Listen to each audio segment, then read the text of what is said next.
Gagasi FM News. Undunankulu wakaZulu Natal uSihle Zikalala uthi uhulumeni uzoqikelela ukuthi ayikho imibuthano ezobanjelwa ngaphandle kwekhala loyo engumongameli wezwe uJacob Zuma enkandla enyakatho yeKZN. Izikhulu, abaholi kanye namalungu omndeni aseka uZuma balokho belishaya njalo ekholela ukuthi abantu ababuthelana enkandla ukuzovimbela ukuboshwa kukaZuma. Ekhuluma isithangamini sabezindaba eThekwini uZikalala uthi njengoba izwe lokuthaqa ka-alert level 4 we-national lockdown ayivumelekile imibuthano. That is applicable to all areas in KwaZulu-Natal where there is a problem of people who converge as a crowd.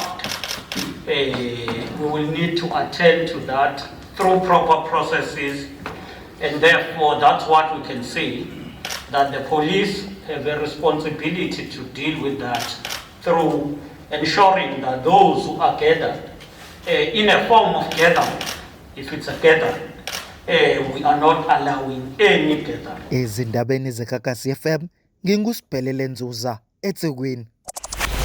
Gagasi FM News.